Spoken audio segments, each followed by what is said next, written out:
O level physics, sir Imran Yameen. Image formation by converging lens. जो मैंने vertical red line draw की है, ये कन्वर्जिंग लेंस की पोजीशन को शो कर रही है, और इसके सामने एक ब्लू कलर से जो एरो ड्रॉ किया है, ये किसी ऑब्जेक्ट को शो कर रहा है, और इस ऑब्जेक्ट को मैंने इस वक्त बियॉन्ड 2f प्लेस किया है।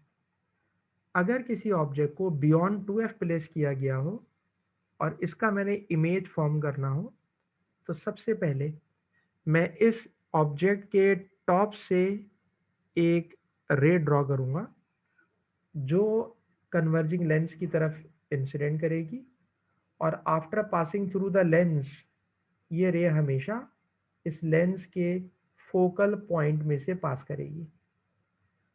अब जब आप इसको फोकल पॉइंट में से बेटा पास कराइएगा, तो ये रे फोकल पॉइंट में से पास कर गई।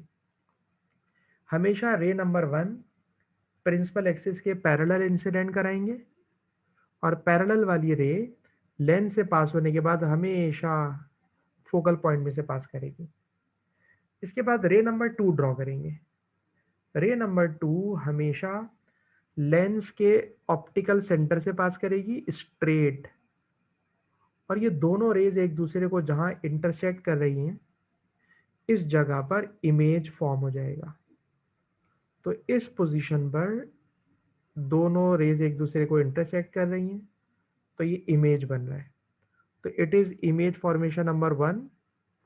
ऑब्जेक्ट को प्लेस किया 2f के बियॉन्ड, और जब आपने इसको 2f के बियॉन्ड प्लेस किया, तो जो इससे इमेज बना, ये इमेज बन रहा है बिटवीन f एंड 2f। हमेशा ये इमेज इन्वर्टेड इमेज है, एरो हेड नीचे आ गया है, इन्वर्टेड इमेज है। इन्वर्टेड इमेज हमेशा रियल इमेज होता है,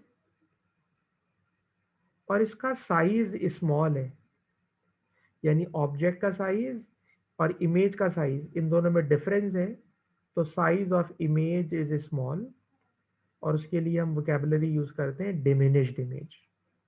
आइए इमेज नंबर 2 ड्रॉ करते हैं। किसी ऑब्जेक्ट को मैंने f और 2f के बिटवीन प्लेस कर दिया। जब मैं f और 2f के बिटवीन प्लेस करूंगा, तो एक रे प्रिंसिपल एक्सिस के पैरेलल भेजूंगा, और ये पैरेलल रे हमेशा लेंस के फोकल पॉइंट में से पास करेगी। और जब मैं इसको लेंस के फोकल पॉइंट में से पास कराऊंगा, तो ये रे नंबर 1 है। अब रे नंबर 2 ड्रॉ करना है। रे नंबर 2 ड्रॉ करने के लिए हमेशा ऑब्जेक्ट के टॉप से लेंस के सेंटर को ज्वाइन करा दीजिए। ऑब्जेक्ट के टॉप से लेंस के सेंटर को ज्वाइन करा दीजिए। ये दोनों रेज एक दूसरे को जहां इंटरसेक्ट कर रही हैं, ये इसका इमेज बन गया। और अब देखिएगा ये जो इमेज बना है, इमेज नंबर 2, ये इमेज नंबर 2 बियॉन्ड 2f बन रहा है। यानी ऑब्जेक्ट बिटवीन रखोगे तो इमेज बियॉन्ड 2f बनेगा। इमेज रियल और इन्वर्टेड है, और इस मर्तबा इसका साइज ऑब्जेक्ट के साइज से बड़ा है, तो ऐसे इमेज को बोलते हैं मैग्नीफाइड इमेज। इमेज का साइज बड़ा है, मैग्नीफाइड इमेज। हमेशा एक रे प्रिंसिपल एक्सिस के पैरेलल भेजिए, दूसरी रे ऑप्टिकल सेंटर से भेजिए। इमेज नंबर 3 थोड़ा तेज तेज चल रहे हैं, आप इसको वीडियो को पॉज करके चलाइए। रे नंबर 1 हमेशा प्रिंसिपल एक्सिस के पैरेलल भेजिए। जो रे प्रिंसिपल एक्सिस के पैरेलल जा रही है, उसने हमेशा फोकल पॉइंट में से पास करना है। इसे फोकल पॉइंट में से पास करा दीजिए। और जब आप इसको फोकल पॉइंट में से पास कराएंगे, तो रे नंबर 1 का पाथ कंप्लीट हो गया।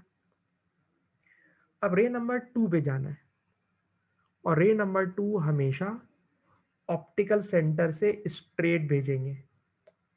और जब आप इसको ऑप्टिकल सेंटर से स्ट्रेट भेजेंगे, और अगर आपने ड्राइंग बहुत एक्यूरेट बनाई है, तो आप देखिएगा कि अगर मैंने ऑब्जेक्ट को 2f पर प्लेस किया था, तो आप देखिएगा इसका इमेज भी 2f पर ही बनेगा।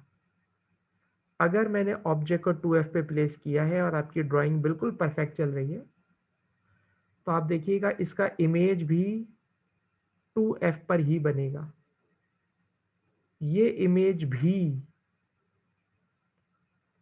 रियल है, इन्वर्टेड है और इस मर्तबा इक्वल इन साइज है, सेम इन साइज है। जो ऑब्जेक्ट का साइज होगा वही इमेज का साइज होगा, सेम साइज इमेज बनेगा। इमेज नंबर 4, अगर किसी ऑब्जेक्ट को एफ पर लाके रख दूं, फोकल पॉइंट पे लाके रख दूं, तो एक रे प्रिंसिपल एक्सिस के पैरेलल भेजिए जो फोकल पॉइंट में से पास होगी।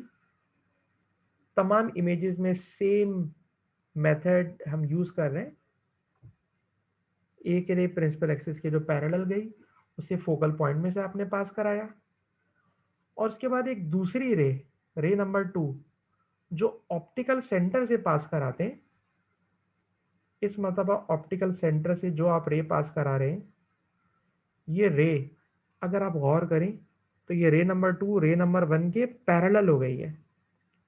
और याद रखिए, अगर दो रेज एक दूसरे के पैरेलल हो तो ये दोनों एक दूसरे को इंटरसेक्ट करती हुई नजर नहीं आ रही। तो कहते हैं इनसे जो इमेज बनता है वो इमेज कहीं बहुत दूर बनता होगा, एट इनफाइनाइट। इमेज रियल बनता होगा और इन्वर्टेड बनता होगा और बहुत साइज में हाईली मैग्नीफाइड बनता होगा। क्वेश्चन, सर जब ये इमेज बनता हुआ नजर ही नहीं आ रहा, रेस पैरेलल हो गई, तो कैसे हम मान लें कि इमेज बनेगा भी या नहीं? तो इसका एक कन्वर्सली इमेज डायग्राम होती है जिसमें ऑब्जेक्ट को हम इन्फिनिटी पर प्लेस करते हैं। मतलब अगर मैं सनलाइट की बात करूं तो सूरज हमारी जमीन से बहुत दूर है, उससे आने वाली रेज पैरेलल रेज होती हैं, और जब ये पैरेलल रेज जब किसी कन्वर्जिंग लेंस पर पड़ती हैं, तो आप देखिएगा कि सनलाइट जब कन्वर्जिंग लेंस पर इंसिडेंट होती है पैरेलल रेज, तो ये तमाम पैरेलल रेज सन का इमेज लेंस के फोकल पॉइंट पर बना देती हैं।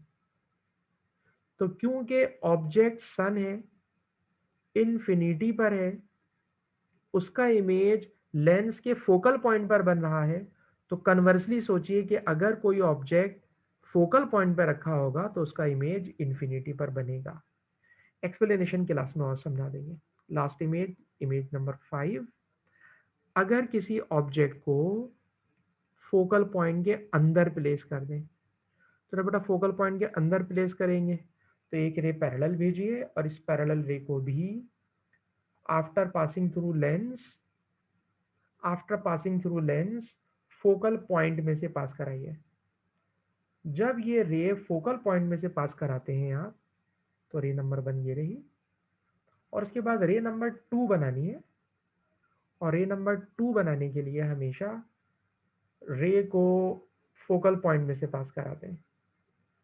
लेकिन जब मैं इसको फोकल पॉइंट में से पास कराता हूं तो ये दोनों रेज एक दूसरे से डाइवर्ज हो रही हैं, दोनों रेज एक दूसरे से दूर भाग रही हैं, डाइवर्ज हो रही हैं। और अगर ये दोनों रेज एक दूसरे से डाइवर्ज हो रही हैं तो ये कभी भी एक दूसरे को इंटरसेक्ट करेंगी ही नहीं, इन्फिनिटी पर भी नहीं करेंगी। तो ऐसी दोनों रेज को हम on the same side of lens virtually extend कराते हैं, और वर्चुअली एक्सटेंड कराकर इसका एक वर्चुअल इमेज बना देते हैं। तो याद रखिएगा, अगर कोई ऑब्जेक्ट लेंस के फोकल पॉइंट के अंदर रखा हुआ हो तो उसका इमेज वर्चुअल इमेज बनता है, क्योंकि दोनों रेज एक दूसरे को कभी इंटरसेक्ट करेंगी ही नहीं। वर्चुअल इमेज हमेशा सीधा बनता है। ये वर्चुअल इमेज साइज में ऑब्जेक्ट से बड़ा बनता है और on the same side of object बनता है। इसे अपनी कॉपी में ज़रूर ड्रॉ कीजिए। Thank you.